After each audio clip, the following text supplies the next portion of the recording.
안녕하세요. 오늘도 여러분의 성공적인 배팅을 위하여 열심히 분석하는 승부살이 철룡입니다. 100%의 적중률이 아니더라도 수익 실현할 수 있게끔 도와드리겠습니다. 저는 가입 권유 일절 없으며 모두가 배팅하는데 필요한 자료를 무료로 배포해드리니 구독과 좋아요만 부탁드립니다. 감사합니다. 첫 번째 경기는 현대캐피탈 대 한국전력입니다. 먼저 현대캐피탈은 최태웅 감독이 경질되면서 진순기 코치가 감독 대행으로 올 시즌을 마무리할 것으로 예상됩니다.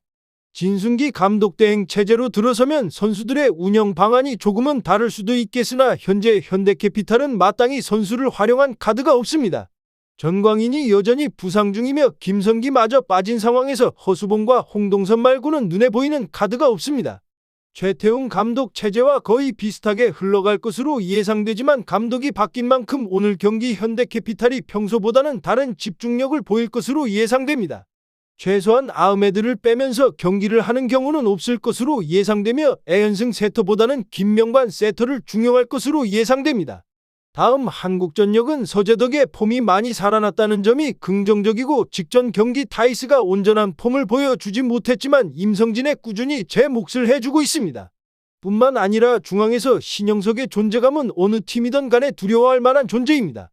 하지만 최근 경기 리시브가 조금씩 불안한 모습을 보이고 있다는 점이 오늘 경기 변수이며 리시브가 불안하면 신영석을 충분히 활용을 하는데 어려움을 겪을 것으로 예상됩니다. 아울러 올 시즌 현대캐피탈과의 경기에서는 매 세트 고전하였으며 오늘 경기도 충분히 고전을 할 여지는 있습니다. 결론부터 말하자면 팽팽한 경기가 될 것으로 예상됩니다. 한국전력이 시즌 초반보다는 폼이 많이 올라온 상황이지만 유독 현대캐피탈전에서는 고전을 하는 모습이었고 오늘 현대캐피탈이 감독이 바뀌면서 전투력이 매우 올라올 것으로 예상됩니다. 하지만 항상 그랬듯이 현대캐피탈이 클러치 상황에서 무너질 것으로 예상되며 승리는 한국전력이 할 것으로 예상됩니다. 훨씬 다양한 공격 루트를 보유하고 있는 한국전력이며 한국전력은 중앙이 뚫리면 타이스와 임성진 그리고 서재덕 3명 중 둘만 잘 해주어도 유리하게 경기를 풀어갈 것으로 예상됩니다. 블로킹 싸움에서도 한국전력이 앞서 있습니다. 추천픽은 오버를 추천드립니다. 두 번째 경기는 흥국생명 대 정관장입니다. 먼저 흥국생명에게는 3일간의 휴식이 있었습니다. 옐레나와 김연경이 체력을 세이브할 수 있는 충분한 시간이었으며 오히려 정관장이 휴식 기간이 이틀밖에 되지 않으면서 체력적인 문제를 보일 수 있을 것으로 예상됩니다. 아울러 정관장은 메가의 활용도가 꾸준한데 매 경기 정관장이 지는 경기를 살펴보면 메가가 경기 흐름을 끊으면서 패한 경기가 많습니다. 오늘 경기도 클러치 상황에서 메가가 흔들린다면 정관장이 승리하기는 힘들어 보입니다. 물론 흥국생명의 리시브는 눈뜨고 못 보아줄 수준이며 이 부분이 올 시즌 흥국생명을 꾸준히 괴롭히고 있습니다.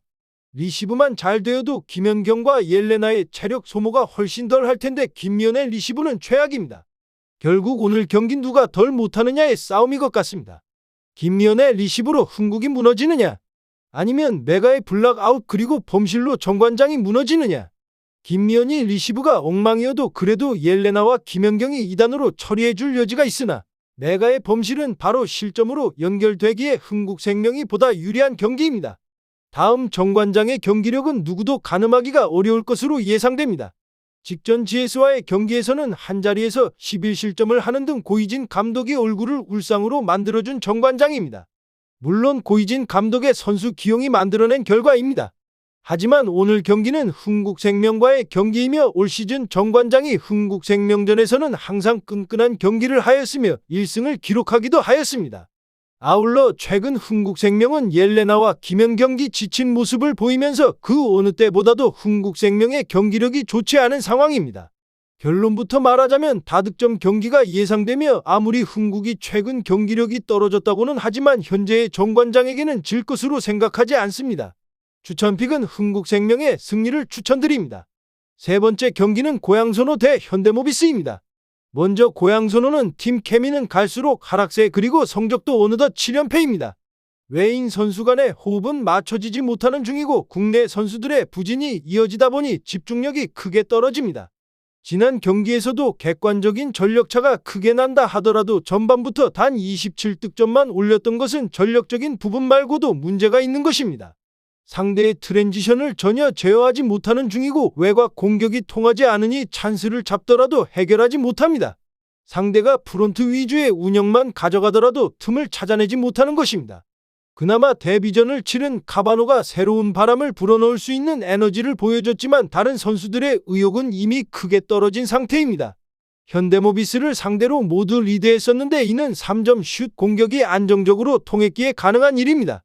현재 고양 소노의 가드진 컨디션은 크게 떨어져 있고 타이트한 일정을 치르고 있어 체력적인 부담까지 안고 있습니다.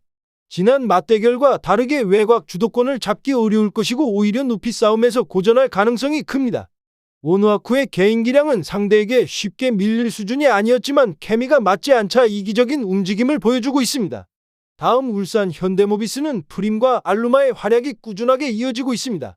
상승세를 길게 이어가지 못하고 있지만 외인 선수들의 활약이 꾸준하니 성적이 크게 떨어지지 않습니다. 다만 국내 선수들의 활약에 기복이 심한 것이 아쉬운 부분입니다.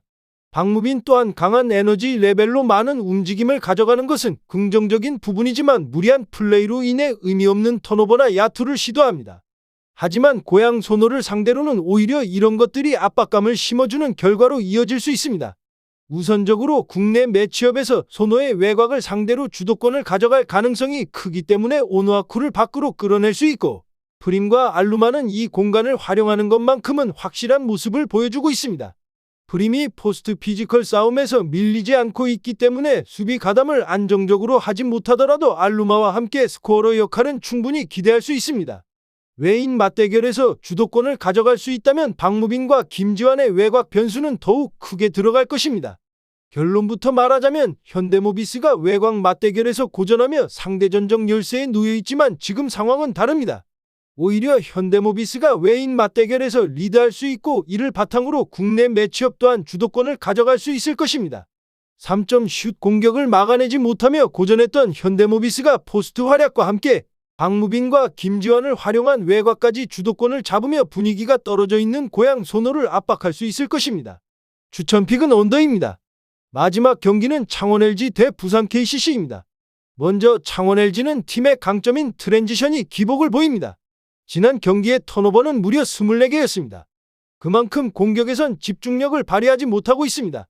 압박 수비를 통해 실점을 최소화하는 장점은 꾸준하게 이어지고 있지만 마레이가 골 및 주도권을 가져가며 스코어러 역할을 확실하게 해주는 상황에서 강점이었던 3점 슛과 국내 선수들의 공간 침투 능력이 눈에 띄게 떨어졌습니다.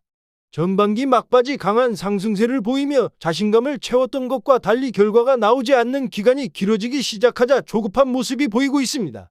마레이의 피지컬로 골 및 주도권을 가져가고 있을 때 킥아웃 등으로 충분히 볼을 돌리며 득점력을 올렸던 것과 대비해 서로에게 찬스를 미루는 듯한 전개가 이어집니다.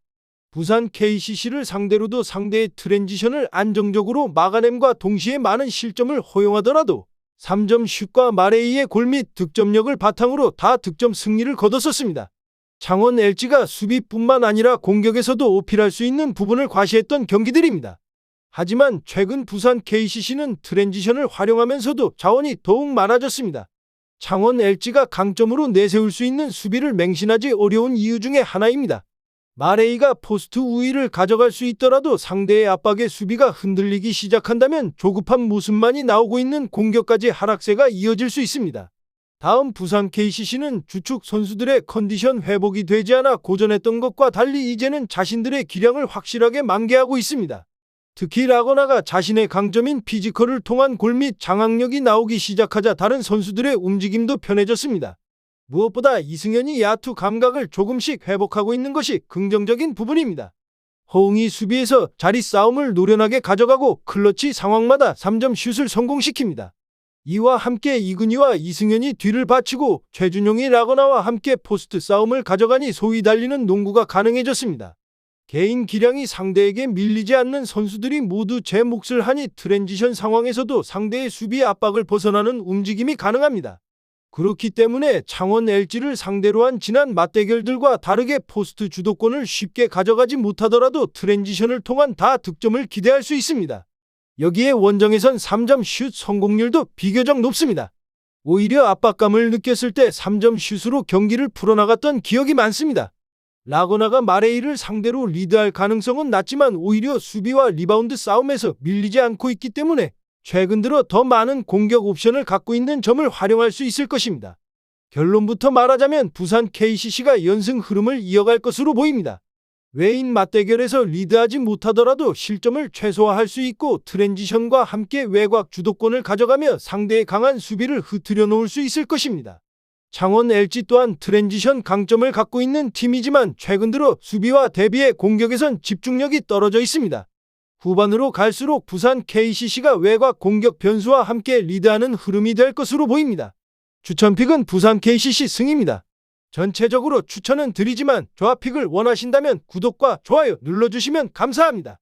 배팅하시는데 도움이 되셨다면 구독과 좋아요 부탁드립니다. 영상 시청해주셔서 감사합니다.